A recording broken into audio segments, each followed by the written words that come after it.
ಒಂದು ಫಾರಿನ್ ಸಂಸ್ಥೆ ಬಂದು ಪ್ರಧಾನಿಯವರಿಗೆ ಪ್ರಶಸ್ತಿಯನ್ನು ಅಥವಾ ಬಿರುದನ್ನು ಕೊಟ್ರೆ ಅವರನ್ನು ಹೊಗಳಿದ್ರೆ ಅದಕ್ಕೆ ಅಬ್ಬರದ ಪ್ರಚಾರ ನೀಡುವಂತಹ ಮೋದಿ ಸರ್ಕಾರ ದೇಶದ ಪರಿಸ್ಥಿತಿಯ ಬಗ್ಗೆ ಬರುವಂತಹ ಜಾಗತಿಕ ವರದಿಗಳ ವಿಷಯದಲ್ಲಿ ಮಾತ್ರ ಏನ್ ಮಾಡ್ತಾ ಇದೆ?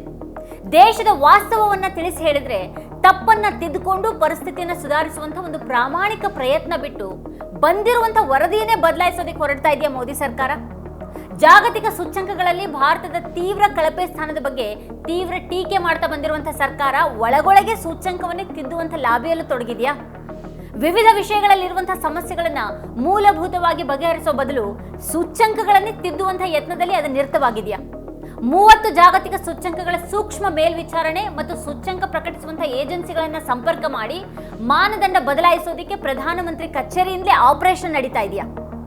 ಜಾಗತಿಕ ಸೂಚ್ಯಂಕಗಳಲ್ಲಿನ ಪಕ್ಷಪಾತಗಳ ಬಗ್ಗೆ ಸರ್ಕಾರದ ಕೆಲವು ಟೀಕೆಗಳು ಸರಿನೇ ಇದ್ರೂ ಕೂಡ ಅದಕ್ಕೆ ಪ್ರತಿಯಾಗಿ ಸರ್ಕಾರ ಆರಿಸಿಕೊಂಡಿರುವಂತಹ ದಾರಿ ಎಷ್ಟು ಸರಿ ಇದೆ?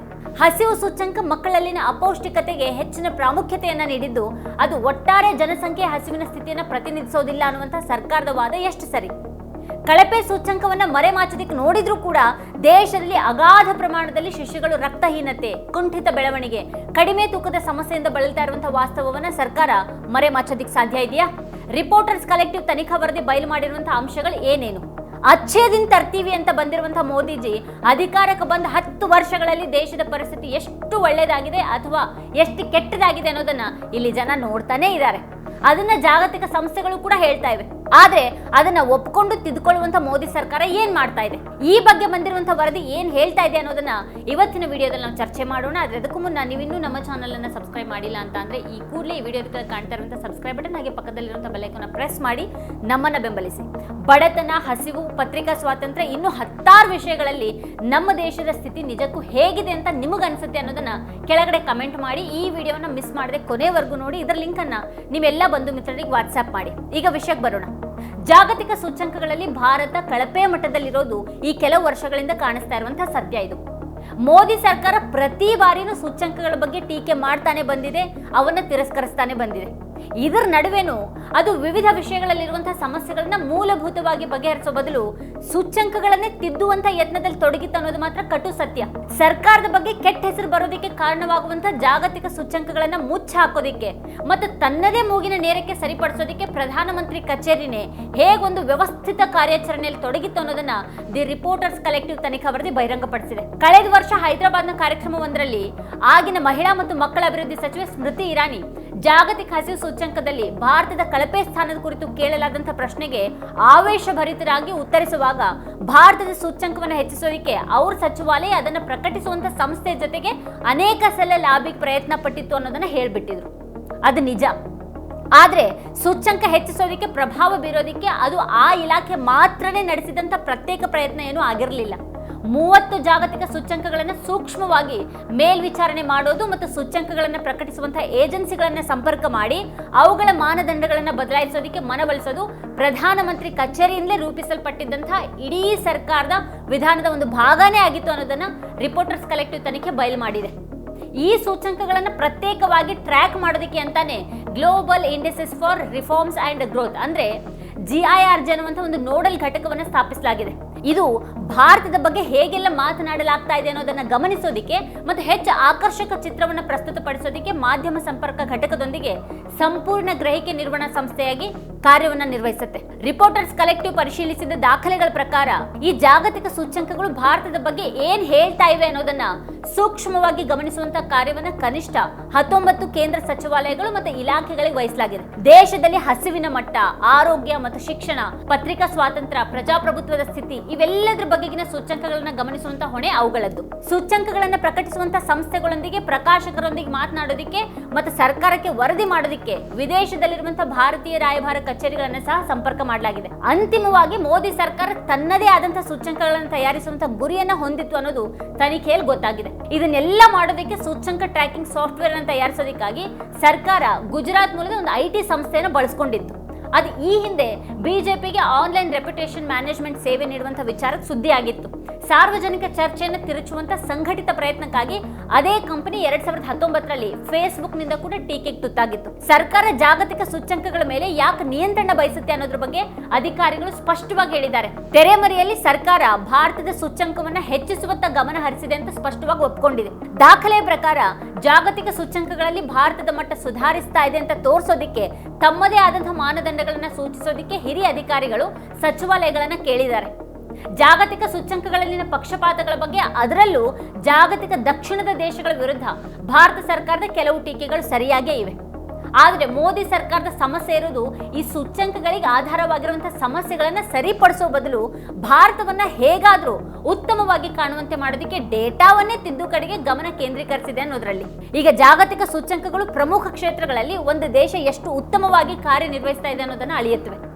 ಸರ್ಕಾರದ ಕಾರ್ಯಕ್ಷಮತೆ, ಸಾಮಾಜಿಕ ಮತ್ತು ಆರ್ಥಿಕ ಅಭಿವೃದ್ಧಿ ಅಥವಾ ಆರೋಗ್ಯ ಮತ್ತು ಶಿಕ್ಷಣ, ಇವೆಲ್ಲಾ ಕ್ಷೇತ್ರಗಳಲ್ಲಿ ಸೂಚ್ಯಂಕವನ್ನು ನೀಡಲಾಗುತ್ತೆ. ಪ್ರತಿ ಕ್ಷೇತ್ರಕ್ಕೂ ಫಲಿತಾಂಶಗಳನ್ನ ಉತ್ತಮವಾಗಿ ತೋರಿಸುವಂತಹ ಮಾನದಂಡಗಳನ್ನ ಏಜೆನ್ಸಿಗಳು ಆಯ್ಕೆ ಮಾಡುತ್ತವೆ. ವಿಶ್ವ ಬ್ಯಾಂಕ್ ಮತ್ತು ವಿಶ್ವಸಂಸ್ಥೆ ಅಂತ ಅಂತಾರಾಷ್ಟ್ರೀಯ ಸಂಸ್ಥೆಗಳು ನಿಧಿಗಳನ್ನ ಹಂಚಿಕೆ ಮಾಡೋದಕ್ಕೆ ಮತ್ತು ನೀತಿ ಬದಲಾವಣೆಗಳನ್ನು ಪ್ರತಿಪಾದಿಸುವಂತಹ ಕೆಲವು ಸೂಚ್ಯಂಕಗಳನ್ನ ಮಾನದಂಡವಾಗಿ ಬಳಸುತ್ತವೆ. ಎಲ್ಲಿ ಹೂಡಿಕೆ ಮಾಡಬೇಕು ಅಥವಾ ವಿಸ್ತರಿಸಬೇಕು ಅನ್ನೋದನ್ನ ನಿರ್ಧಾರ ಮಾಡೋದಕ್ಕೂ ಕೂಡ ಸೂಚ್ಯಂಕಗಳನ್ನು ಅವಲಂಬಿಸುವಂತಹ ಸಾಧ್ಯತೆ ಇರುತ್ತೆ. ಜಾಗತಿಕ ಪ್ರಜಾಪ್ರಭುತ್ವ ಸೂಚ್ಯಂಕವನ್ನು ಪ್ರಕಟಿಸುವಂತಹ ದಿ ಎಕನಾಮಿಸ್ಟ್ ಇಂಟೆಲಿಜೆನ್ಸ್ ಯೂನಿಟ್ ವ್ಯವಹಾರಗಳು ಸ್ಥಿರ ಮತ್ತು ಸುರಕ್ಷಿತ ಪ್ರದೇಶಗಳನ್ನು ಗುರುತಿಸೋದಕ್ಕೆ ಸಹಾಯ ಮಾಡುವಂತಹ ಸಾಧನಗಳನ್ನು ನೀಡುತ್ತೆ. ಸಂಸ್ಥೆಗಳು ಅದರಲ್ಲಿ ವಿಶೇಷವಾಗಿ ಶ್ರೀಮಂತ ದೇಶಗಳ ಹೂಡಿಕೆಗಳ ವಿಷಯವಾಗಿ ಈ ಡೇಟಾವನ್ನು ಬಳಸಬಹುದು. ಇವುಗಳಲ್ಲಿ ದೌರ್ಬಲ್ಯಗಳು ಕೂಡ ಇವೆ. ಮೋದಿ ಸರ್ಕಾರ ಮೇಲ್ವಿಚಾರಣೆ ಮಾಡುವಂತಹ ಎಲ್ಲ 30 ಸೂಚ್ಯಂಕಗಳನ್ನ ಅಭಿವೃದ್ಧಿ ಹೊಂದಿದ ಜಗತ್ತಿನ ಏಜೆನ್ಸಿಗಳು ಪ್ರಕಟಿಸುತ್ತವೆ. ಅವನ್ನ ಪ್ರಕಟಿಸುವಂತಹ ಸಂಸ್ಥೆಗಳು ಅವು ನೆಲೆಸಿರುವಂತಹ ದೇಶದ ಪ್ರಬಲ ಸಿದ್ಧಾಂತಗಳಿಂದ ಪ್ರಭಾವಿತ ಆಗಿರಬಹುದು. ಅಂದ್ರೆ ಉದಾಹರಣೆಗೆ ವಿಶ್ವ ಆರ್ಥಿಕ ಸ್ವಾತಂತ್ರ್ಯ ಸೂಚ್ಯಂಕ ಆರ್ಥಿಕ ಉದಾರೀಕರಣಕ್ಕೆ ಆದ್ಯತೆಯನ್ನು ನೀಡುತ್ತೆ. ಹಾಗಾಗಿ ಭಾರತದಂತಹ ಕಡಿಮೆ ಮತ್ತು ಮಧ್ಯಮ ಆದಾಯದ ಆರ್ಥಿಕತೆಗೆ ಅದು ಅನುಕೂಲಕರವಾಗಿರೋದಿಲ್ಲ. ಮತ್ತೊಂದು ಕಳವಳ ಏನು ಅಂತ ಅಂದ್ರೆ ದೇಶಗಳನ್ನ ಸ್ಕೋರ್ ಮಾಡೋದಕ್ಕೆ ಬಳಸುವಂತಹ ಡಾಟಾದ ವಿಶ್ವಾಸಾರ್ಹತೆ. ಸೂಚ್ಯಂಕ ಪ್ರಕಟಿಸುವಂತಹ ಸಂಸ್ಥೆಗಳು ಕೆಲವು ಡೇಟಾವನ್ನ ವಿಶ್ವಸಂಸ್ಥೆಯಂತಹ ಸಂಸ್ಥೆಗಳಿಂದ ಪಡೆಯುತ್ತವೆ. ಅದು ದೇಶಗಳ ಅಧಿಕೃತ ಡೇಟಾ ಮೂಲಗಳಿಂದ ಪಡೆಯುತ್ತೆ. ಏಜೆನ್ಸಿಗಳು ದೇಶಾದ್ಯಂತ ಡೇಟಾವನ್ನು ಪ್ರಾಮಾಣೀಕರಿಸಿರುತ್ತವೆ. ಅವುಗಳಲ್ಲಿ ಕೆಲವು ತಿರುಚಲ್ಪಟ್ಟಂತಹ ಡೇಟಾಗಳು ಕೂಡ ಆಗಿರುವಂತಹ ಸಾಧ್ಯತೆ ಇರುತ್ತೆ. ಜಾಗತಿಕ ಸೂಚ್ಯಂಕಗಳ ಬಗ್ಗೆ ಕೆಲವು ಟೀಕೆಗಳು ಒಪ್ಪುವಂತವೇ ಆಗಿದ್ರೂ ಕೂಡ ಭಾರತ ಸರ್ಕಾರ ಅದಕ್ಕೆ ಆಧಾರವಾಗಿರುವಂತಹ ಮೂಲಭೂತ ಸಮಸ್ಯೆಗಳನ್ನ ಪರಿಹರಿಸುವ ಬದಲು ಗ್ರಹಿಕೆಗಳನ್ನೇ ಸರಿಪಡಿಸುವಂತ ಗಮನ ಹರಿಸುತ್ತೆ ಅನ್ನೋದೇ ಇಲ್ಲಿ ಸಮಸ್ಯೆ. ಈಗ ಮೋದಿ ಸರ್ಕಾರ ಜಾಗತಿಕ ಸೂಚ್ಯಂಕಗಳು ಹಾಗೆ ಅವುಗಳ ವಿಧಾನಗಳನ್ನ ಸತತವಾಗಿ ಟೀಕೆ ಮಾಡ್ತಾನೆ ಇದೆ, ಅಥವಾ ಅವು ಎತ್ತಿ ತೋರಿಸುವಂತಹ ಸಮಸ್ಯೆಗಳು ನಮ್ಮಲ್ಲಿ ಇಲ್ಲ ಅಂತ ತಳ್ಳಿ ಹಾಕಿದೆ. ಹೀಗಿರುವಾಗಲೇ ಅದು ತನ್ನ ಸೂಚ್ಯಂಕಗಳನ್ನ ಸುಧಾರಿಸೋದಕ್ಕೆ ಒಳಗೊಳಗೆ ಯತ್ನಿಸಿತ್ತು ಅನ್ನೋದು ಈಗ ಬಹಿರಂಗ ಆಗಿದೆ. 2020 ಫೆಬ್ರವರಿ 5ರಂದು ಆಗಿನ ಕ್ಯಾಬಿನೆಟ್ ಕಾರ್ಯದರ್ಶಿ ರಾಜೀವ್ ಗೌಬಾ ಸೂಚ್ಯಂಕಗಳು ಭಾರತದ ಬಗ್ಗೆ ಏನ್ ಹೇಳ್ತಾ ಇವೆ ಅನ್ನೋದನ್ನ ಮೇಲ್ವಿಚಾರಣೆ ಮಾಡೋದಕ್ಕೆ ಒಂದು ಘಟಕವನ್ನು ಸ್ಥಾಪಿಸೋದಕ್ಕೆ ಸೂಚಿಸಿದ್ರು. ಮುಂದಿನ 1-2 ವರ್ಷಗಳಲ್ಲಿ ಸರ್ಕಾರ ತನ್ನ ಮೇಲ್ವಿಚಾರಣಾ ಪಟ್ಟಿಯಲ್ಲಿ ಯಾವ ಸೂಚ್ಯಂಕಗಳನ್ನ ಸೇರಿಸಬೇಕು ಅಂತ ನೋಡ್ತು. ಇದರಲ್ಲಿ ಪ್ರಧಾನಮಂತ್ರಿ ಕಚೇರಿ ಸಕ್ರಿಯವಾಗಿ ತೊಡಗಿಸಿಕೊಂಡಿತ್ತು ಮತ್ತೆ ನಿಯಮಿತವಾಗಿ ಅಪ್ಡೇಟ್ಗಳನ್ನ ಪಡಿತಾ ಇತ್ತು. ಸರ್ಕಾರ ತನ್ನ ಚಿಂತಕರ ಚಾವಡಿಯಾಗಿರುವಂತಹ ನೀತಿ ಆಯೋಗದ ನೇತೃತ್ವದಲ್ಲಿ ಟ್ರ್ಯಾಕ್ ಮಾಡಲಾಗುವಂತಹ 30 ಸೂಚ್ಯಂಕಗಳನ್ನ ಪಟ್ಟಿ ಮಾಡಿತು. ಪ್ರತಿಯೊಂದು ಸೂಚ್ಯಂಕವನ್ನು ಗಮನಿಸುವಂತಹ ಹೊಣೆಯನ್ನ ಸಚಿವಾಲಯ ಅಥವಾ ಸಂಬಂಧಿತ ಇಲಾಖೆಗೆ ವಹಿಸಲಾಯಿತು. ಹಣಕಾಸು ಅಭಿವೃದ್ಧಿ ಸೂಚ್ಯಂಕವನ್ನ ಆರ್ಥಿಕ ವ್ಯವಹಾರಗಳ ಇಲಾಖೆಗೆ ನಿಯೋಜಿಸಲಾಯಿತು ಮತ್ತೆ ಜಾಗತಿಕ ಹಸಿವು ಸೂಚ್ಯಂಕವನ್ನ ಮಹಿಳಾ ಮತ್ತು ಮಕ್ಕಳ ಅಭಿವೃದ್ಧಿ ಸಚಿವಾಲಯದ ಜವಾಬ್ದಾರಿಯಾಯಿತು. ಪ್ರತಿಯೊಂದು ಸಚಿವಾಲಯ ತನಗೆ ನಿಯೋಜಿಸಲಾದಂತಹ ಸೂಚ್ಯಂಕದಲ್ಲಿ ಭಾರತ ಹೇಗೆ ಅಂಕಗಳನ್ನ ಗಳಿಸ್ತಾ ಇದೆ ಅನ್ನೋದನ್ನ ಪರಿಶೀಲಿಸುತ್ತೆ ಮತ್ತೆ ಅದನ್ನ ಸರಿಪಡಿಸುವಂತ ಕೆಲಸ ಮಾಡುತ್ತೆ. ಸೂಚ್ಯಂಕಗಳು ಎತ್ತಿ ತೋರಿಸಿದಂತಹ ಸಮಸ್ಯೆಗಳನ್ನ ಪರಿಹರಿಸುವ ಬದಲು ಭಾರತ ಕಳಪೆ ಮಟ್ಟದ ಸೂಚ್ಯಂಕಗಳನ್ನೇ ಮುಚ್ಚಿ ಹಾಕುವಂತ ಕೆಲಸದಲ್ಲಿ ತೊಡಗಿತು.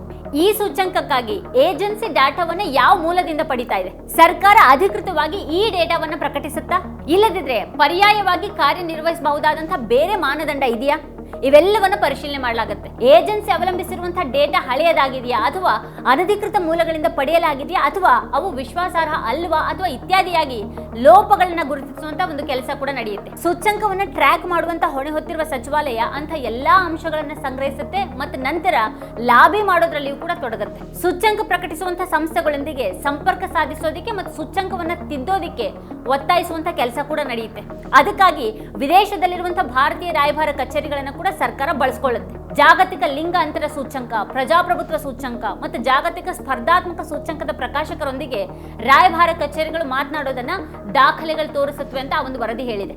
ಭಾರತೀಯ ಹೈಕಮಿಷನ್ ಕಚೇರಿ ಪ್ರಜಾಪ್ರಭುತ್ವ ಸೂಚ್ಯಂಕ ವಿಚಾರವಾಗಿ ಪ್ರಕಾಶಕರೊಂದಿಗೆ ಸಂಪರ್ಕದಲ್ಲಿರೋದ್ರ ಬಗ್ಗೆ ಹಿಂದೂಸ್ತಾನ್ ಟೈಮ್ಸ್ ಮೊದಲೇ ವರದಿ ಮಾಡಿತ್ತು. ಸರ್ಕಾರಿ ವೆಬ್ಸೈಟ್ಗಳು ಮತ್ತು ಸಾಫ್ಟ್ವೇರ್ ಅನ್ನು ಅಭಿವೃದ್ಧಿಪಡಿಸುವಂತಹ ಸರ್ಕಾರದ ರಾಷ್ಟ್ರೀಯ ಮಾಹಿತಿ ಕೇಂದ್ರ ಸೇವೆಗಳ ಸಂಸ್ಥೆಯನ್ನ ನಿಗದಿತ ಡ್ಯಾಶ್ ಬೋರ್ಡ್ ಅಭಿವೃದ್ಧಿಪಡಿಸೋದಕ್ಕೆ ಬಳಸಲಾಯಿತು. ಸಿಲ್ವರ್ ಟಚ್ ಟೆಕ್ನಾಲಜೀಸ್ ಲಿಮಿಟೆಡ್ ಈ ಒಂದು ಕೆಲಸ ಮಾಡಿತು. ಅಹಮದಾಬಾದ್ ಮೂಲದ ಈ IT ಕಂಪನಿ ಈ ಹಿಂದೆ ಬಿಜೆಪಿ ಸೇರಿದಂತೆ ರಾಜಕೀಯ ಪಕ್ಷಗಳಿಗೆ ಆನ್ಲೈನ್ ರೆಪ್ಯುಟೇಷನ್ ಮ್ಯಾನೇಜ್ಮೆಂಟ್ ಸೇವೆಯನ್ನು ನೀಡಿತು. ಅಲ್ಲದೆ 2019ರ ಲೋಕಸಭೆ ಚುನಾವಣೆಯ ಸಮಯದಲ್ಲಿ ಬಿಜೆಪಿ ಪರವಾಗಿ ಸಾರ್ವಜನಿಕ ಚರ್ಚೆಯನ್ನು ತಿರುಚೋದಕ್ಕೆ ನಕಲಿ ಖಾತೆಗಳನ್ನು ರಚನೆ ಮಾಡಿದ್ದಕ್ಕಾಗಿ ಫೇಸ್ಬುಕ್ ಕೆಂಗಣಿಗೂ ಕೂಡ ತುತ್ತಾಗಿತ್ತು. ಸಿಲ್ವರ್ ಟಚ್ ನ ಡ್ಯಾಶ್ ಬೋರ್ಡ್ ಸಮಗ್ರ ಬಹು ಸಚಿವಾಲಯ ಇಂಟರ್ಫೇಸ್ ಆಗಿ ಕಾರ್ಯನಿರ್ವಹಿಸುತ್ತೆ. ಅದು 30 ಸೂಚ್ಯಂಕಗಳನ್ನು ಟ್ರ್ಯಾಕ್ ಮಾಡುತ್ತೆ. ಅವುಗಳ ಮಾನದಂಡಗಳನ್ನು ಸಂಬಂಧಿತ ಸಚಿವಾಲಯಗಳಿಗೆ ಸ್ಪಷ್ಟವಾಗಿ ಮ್ಯಾಪ್ ಮಾಡಲಾಗಿದೆ. ಪ್ರತಿಯೊಂದು ಸಚಿವಾಲಯ ಅಥವಾ ಇಲಾಖೆ ಅದನ್ನ ಇತ್ತೀಚಿನ ಅಥವಾ ತನ್ನ ಆದ್ಯತೆಯ ಡೇಟಾದೊಂದಿಗೆ ನವೀಕರಿಸಬಹುದು ಮತ್ತು ಜಾಗತಿಕ ಸೂಚ್ಯಂಕ ಪ್ರಕಾಶಕರು ಬಳಸೋದಕ್ಕಿಂತ ಹೆಚ್ಚಿನ ನಿಯತಾಂಕಗಳನ್ನು ಅಲ್ಲಿ ಸೇರಿಸಬಹುದು. ಇನ್ನು ಕಸ್ಟಮ್ ನಿಯತಾಂಕಗಳನ್ನ ಆಯ್ಕೆ ಮಾಡುವ ಮೂಲಕ ಸರ್ಕಾರ ತನ್ನದೇ ಆದಂತಹ ಸೂಚ್ಯಂಕಗಳನ್ನು ರಚಿಸೋದಕ್ಕೆ ಪ್ರತ್ಯೇಕ ಫ್ಯೂಚರ್ ಇರುತ್ತೆ. 2019ರ ಜಾಗತಿಕ ಹಸಿವು ಸೂಚ್ಯಂಕ ಕೇಂದ್ರ ಸರ್ಕಾರದ ತೀವ್ರ ಟೀಕೆ ಗುರಿಯಾದಂತಹ ಸೂಚ್ಯಂಕಗಳಲ್ಲಿ ಒಂದಾಗಿದೆ. ಸೂಚ್ಯಂಕ 117 ದೇಶಗಳಲ್ಲಿ ಭಾರತಕ್ಕೆ 102ನೇ ಸ್ಥಾನ ನೀಡಿದೆ.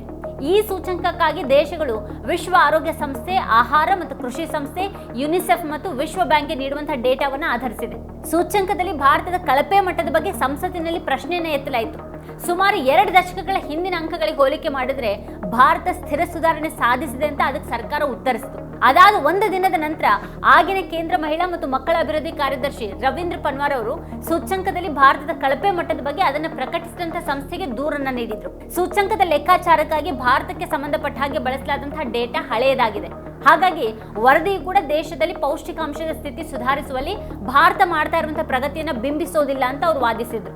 ಅದಾದ ಬಳಿಕ ಮಹಿಳಾ ಮತ್ತು ಮಕ್ಕಳ ಅಭಿವೃದ್ಧಿ ಸಚಿವೆ ಸ್ಮೃತಿ ಇರಾನಿ ನೀತಿ ಆಯೋಗಕ್ಕೆ ಪತ್ರ ಬರೆದು ಜಾಗತಿಕ ಹಸಿವು ಸೂಚ್ಯಂಕದ ಪ್ರಕಾಶಕರನ್ನ ಸಂಪರ್ಕಿಸೋದಕ್ಕೆ ಮತ್ತು ಸೂಚ್ಯಂಕದಲ್ಲಿ ಕಂಡು ಬರುವಂತಹ ಸಮಸ್ಯೆಗಳನ್ನ ಸರಿಪಡಿಸೋದಕ್ಕೆ ಕೋರಿದ್ರು.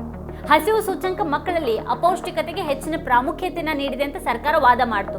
ಅದು ಒಟ್ಟಾರೆ ಜನಸಂಖ್ಯೆ ಹಸಿವಿನ ಸ್ಥಿತಿಯನ್ನು ಪ್ರತಿನಿಧಿಸೋ ಬದಲು ಮಕ್ಕಳ ಅಪೌಷ್ಟಿಕತೆಯ ಕಡೆಗೆ ಹೆಚ್ಚು ಪಕ್ಷಪಾತ ಹೊಂದಿದೆ ಅಂತ ವಾದ ಮಾಡಲಾಯಿತು. ಜೀವನದ ಆರಂಭಿಕ ವರ್ಷಗಳಲ್ಲಿನ ಪೌಷ್ಟಿಕಾಂಶದ ಕೊರತೆ ವ್ಯಕ್ತಿಯ ಒಟ್ಟಾರೆ ದೈಹಿಕ ಮತ್ತು ಮಾನಸಿಕ ಆರೋಗ್ಯದ ಮೇಲೆ ತೀವ್ರ ಪರಿಣಾಮ ಬೀರುತ್ತೆ ಅನ್ನುವಂಥ ವಾಸ್ತವದ ಹೊರತಾಗಿನೂ ಸರ್ಕಾರ ಈ ವಾದವನ್ನು ಮಂಡಿಸಿತು. ಅಧಿಕೃತ ಅಂಕಿಅಂಶಗಳ ಪ್ರಕಾರ 67.1 ಶಿಶುಗಳು ರಕ್ತಹೀನತೆಯಿಂದ ಬಳಲ್ತಾ ಇವೆ. ಇದಲ್ಲದೆ 35.5 ಶಿಶುಗಳು ಕುಂಠಿತ ಬೆಳವಣಿಗೆ ಮತ್ತು 19.3 ಶಿಶುಗಳು ಕಡಿಮೆ ತೂಕದ ಸಮಸ್ಯೆಯಿಂದ ಬಳಲ್ತಾ ಇವೆ. ಈ 2 ಸೂಚಕಗಳು ಸೂಚ್ಯಂಕದಲ್ಲಿ ಭಾರತದ ಕಳಪೆ ಪ್ರದರ್ಶನಕ್ಕೆ ಕಾರಣ ಆಗಿವೆ.